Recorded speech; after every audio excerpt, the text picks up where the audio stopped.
Halo teman-teman YouTube semua, selamat bertemu lagi di channel APT Ronald. Dalam kesempatan hari ini kita akan membahas penyakit MAH ya. Yuk kita ketahui dulu MAH itu apa atau MAH akut itu apa. MAH akut itu adalah secara medis dikenal gastritis akut ya, dimana munculnya peradangan secara cepat itu di bagian perut yang bersifat sementara, sakitnya itu bersifat sementara.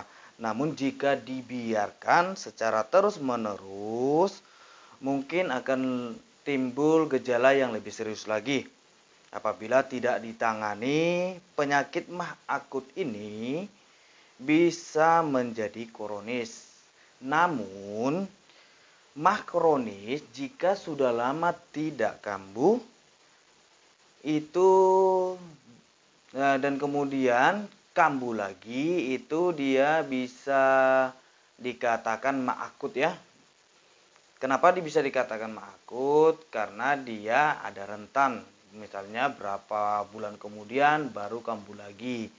Itu bisa dikatakan MAH akut karena memang yang mendasarinya itu sebenarnya bersifat kronis seperti itu. Oke, penyebab MAH itu apa aja sih? Mungkin kita bertanya juga ya. Tentunya ada kerusakan pada dinding lambung kita yang disebabkan oleh iritasi atau pola gaya hidup kita ya. Dan juga adanya mungkin infeksi ya, infeksi kayak seperti bakteri pylori ya. Bakteri pylori ini sebenarnya banyak itu dijumpai itu ya, ditemukan itu di saluran cerna. Tapi bakteri pylori ini bisa juga menyebabkan iritasi atau peradangan pada lambung kita. Seperti itu. Oke, kemudian bagi teman-teman juga yang menggunakan analgesik atau anti nyeri atau inflamasi, baik yang steroid ataupun non steroid, itu bisa dapat menyebabkan iritasi lambung ya. Salah satunya itu obatnya seperti salah satunya contohnya itu seperti asam epenamat, dexa, diklopenak dan lain sebagainya. Itu obat-obat tersebut itu dapat memicu sekresi asam lambung kita. Ya, memicu keluarnya asam lambung. Jadi kalau kita menggunakan obat itu sebaiknya tanyakan kepada dokter penulis resepnya atau tenaga medis lain atau kepada apotekernya apakah perlu ditambahkan obat MAH ya. Kemudian terlalu sering mengkonsumsi alkohol. Kita tahu alkohol itu juga dapat mengiritasi lambung dan juga minuman-minuman yang mengandung soda atau kafein yang tinggi ya. Itu dapat, dan juga minuman asam, makanan asam, dan juga telat-telat makan. Itu yang paling sering kita lakukan. Dan juga lagi penyebabnya itu ya kita udah telat makan nih. Terus kita jalan atau apa ketemu bakso. Udah makan bakso, pakai pedas-pedas, lagi panas pula kayak gitu. Itu dapat mengiritasi lambung kita, merusak dinding lambung kita ya. Kemudian faktor stres. Kalau kita stres itu dapat memicu sekresi asam lambung itu keluar berlebihan ya gitu ya. Dapat meningkatkan sekresi asam lambung. Jadi kalau kita stres sebaiknya kita itu ya refreshing atau dibawa tidur atau apa kayak gitu supaya stresnya hilang. Kayak gitu. Oke, sebagian besar orang mungkin dapat mengalami gejala-gejala seperti yang saya bilang tadi ya. Tetapi mungkin ya sering dihiraukan aja, mungkin biasa-biasa saja. Tetapi pada sebagian orang itu dia sudah merasa sangat-sangat terganggu dengan kondisi seperti itu ya, gejala atau simptom-simptom yang seperti saya bilang tadi itu. Itu udah mengganggu dia seperti itu. Jadi MAH akut itu gejalanya itu antara lain seperti nyeri ulu hati ya, seperti ditusuk tuh. Seperti ditusuk itu terjadinya sangat singkat itu, tiba-tiba. Dan juga kadang terasa agak lama juga gitu. Dan perut itu terasa kembung ataupun penuh seperti itu. Rasa kembung dan sering sendawa.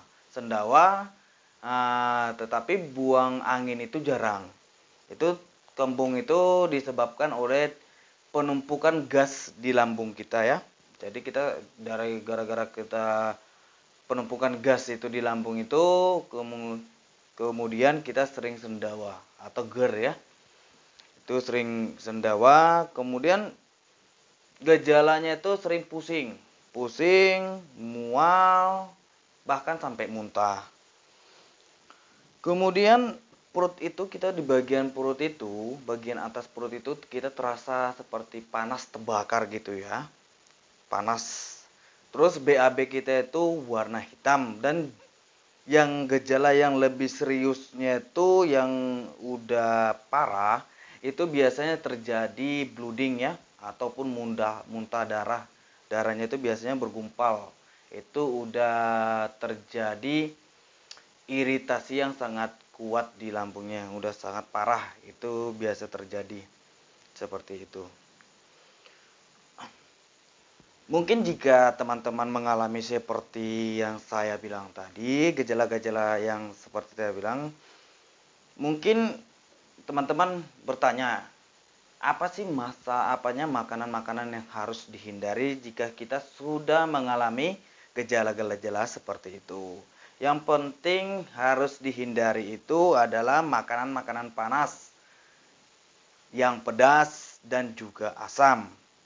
Hindari minuman yang berkafein tinggi atau obat-obatan yang mempunyai kandungan kafein tinggi. Salah satunya, maaf saya tidak boleh menyebutkan merek ya.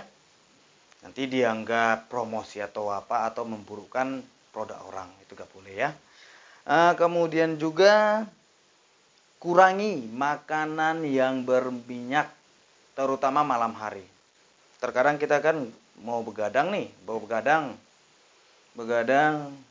sama teman lewat tuh, misalnya motoran atau kemana, berjalan sama teman, atau lagi lapar di rumah. Kita biasanya mengkonsumsi makanan berminyak, seperti salah satu yang paling sering dikonsumsi kita itu adalah nasi goreng ya. Nasi goreng itu padahal kita gak tahu, oke, kita memang kenyang, tapi itu efeknya buruk saya bilang. Kalau di malam hari itu, kenapa saya bilang efeknya buruk? Kita malam hari itu, dimana tubuh kita itu pas pada malam hari itu dia melakukan metabolisme. Jadi kalau misalnya itu kan waktu pengosongan lambungnya lebih cepat. Jadi kalau kita isi dengan makanan berminyak, sama aja kita mau iritasi lambung kita lagi, seperti itu ya. Jadi kalau misalnya mau ngemil malam atau apa, ya makanan-makanan ringan, gak usah yang berminyak-minyak ya. Itu paling utama. Jadi kalau malam hari itu kita begadang, ya pasti lagi satu lagi itu yang paling sering ya kopi. Kalau nggak ngopi, ya nggak enak begadangnya gitu kan. Dan rokok satu, rokok. Saya nggak menyuruh Anda teman-teman berhenti merokok ya, tapi ya dikurangi. Seperti itu. Kelola stres Anda secara baik, bisa berpergian refreshing atau berkumpul dengan teman atau apa kayak gitu. Karena kalau misalnya kita stres itu ya sekresi asam itu dapat memicu sekresi asam lambung kita secara berlebihan. Kemudian ya tadi kan itu makanan-makanan yang hindari. Terus apa dong? Makanan yang bisa kita konsumsi gitu ya. Kalau kita sudah mengidap MA akut atau memiliki gejala MA akut. Yang terutama yang harus kita banyak sih makanan yang jenis makanan masih kita ya, salah satunya kan tadi saya bilang hindari makanan berminyak, berarti kita makan rebus-rebusan ya. Misalnya ada daging ayam, itu kan rendah lemak, itu daging ayam ya, kita rebus atau dibuat sop, itu bisa ya dikonsumsi. Dan juga ikannya nggak usah digoreng dulu. Kalau lagi kambuh gitu nggak usah digoreng. Sayur-sayuran yang rendah asam dan juga tinggi serat seperti wortel, brokoli, seperti itu ya teman-teman. Dan juga kalau mau bisa mengkonsumsi probiotik seperti yogurt ya. itu bisa dikonsumsi. Oke, baik teman-teman, saya akan cerita sedikit. Tadi saya kan praktek di apotek itu udah agak telat, jam-jam 6 ya, hampir maghrib. Kemudian saya dapat seorang pasien, kebetulan tidak saya langsung yang menemui. Tadi asisten saya datang ke menjumpainya, terus bapak itu menunjukkan salah satu contoh obat ya, gitu. Terus kemudian bapaknya bilang ada Mas Ronaldnya gitu. Terus asisten saya bilang ada Pak, bisa. Oh saya mau konsul, katanya. Oke. Kemudian saya keluar, saya bilang ada yang bisa dibantu. Bapak itu menunjukkan obat kolesterol. Kemudian saya nanya keluhannya apa sebenarnya Pak? Kenapa harus makan obat kolesterol? Iya saya ini sudah berapa hari ini, udah 2 bulan ini sering pusing, mual, kayak gitu, sakit kepala terus pusing kayak gitu ya. Kalau misalnya kita sakit kepala pasti ya kolesterol kata si bapak ya. Nah, saya ngomong belum tentu itu kolesterol. Memang bapak sudah cek. Belum ada dicek sih, tapi kemarin itu ngecek 2 minggu yang lalu katanya itu ngeceknya kolesterolnya itu 170 itu bagus ya kolesterolnya tuh. Tapi bapak itu tiap hari mengkonsumsi obat kolesterolnya gitu. Karena dia mengalami pusing dan mual, dianggapnya kolesterolnya naik seperti itu ya, itu salah. Jadi saya melihat obatnya lagi juga. Dia itu menggunakan obat antiinflamasi dan anti nyeri untuk persendian dia. Kita tahu tadi saya jelaskan kan, analgetik sama inflamasi itu dapat mengiritasi lambung. Jadi kemungkinan dia menggunakan obat antiinflamasi dan analgesik tadi itu dapat mengiritasi lambung dia. Jadi pusing si bapak tadi bukan karena kolesterol, tetapi karena mahnya. Kemudian saya bilang, Bapak ada penyakit mah? Tidak. Tidak, pengakuannya tidak. Terus saya bilang, sering sendawa enggak? Sering merasa kembung enggak perutnya? Iya. Ya itu penyakit mah, saya bilang seperti itu. Loh, kok kamu tahu loh? Bapak kan bilang tadi konsumsi sering sendawa, perutnya sering kembung, seperti itu. Ya, saya bilang itu bukan ya pusing bapak itu karena mahnya. Jadi kalau misalnya bapak menggunakan kolesterolnya, obat kolesterol terus tiap hari, itu kolesterolnya bisa ngedrop kayak gitu. Kalau misalnya kolesterol kita ngedrop ya kita lemas kayak gitu ya. Apa yang mau kita pakai? Kita kan butuh kolesterol untuk energi kita ya, untuk beraktivitas. Jadi itu saya kasih masukan sama si bapak. Jadi akhirnya dia tadi saya sarankan cek ulang semua kolesterolnya sama apanya, kemudian bapaknya mau, hasil cek saya tadi kolesterolnya tuh 180 ya miligram per dl. Normal, jadi si bapak itu tidak saya kasih obat kolesterolnya, tetapi saya berikan obat mahnya gitu. Dan bapak itu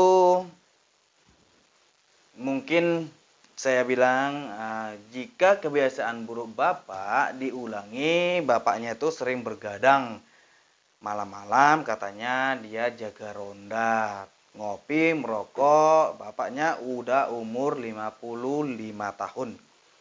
Ya itu sangat rentan ya. Jadi kalau kita mau menyelamatkan lambung kita, hindari makanan berminyak, panas bisa dimakan.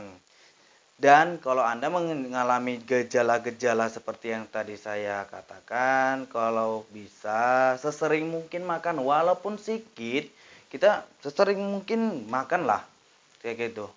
Gak usah kita nunggu lapar dulu atau apa gitu, gak usah takut gemuk lah. Lebih mahal lagi nanti Anda itu mengobati dibanding daripada mencegah gitu loh. Oke, baiklah teman-teman, sampai sini dulu video saya tentang masalah obatnya. Obat-obat mahnya itu nanti akan saya jelaskan. Ada beberapa obat mungkin nanti itu akan saya jelaskan di video selanjutnya. Untuk pada saat ini cukup sampai di sini dulu. Sekian dan terima kasih. Sampai ketemu di episode selanjutnya ya. Terima kasih.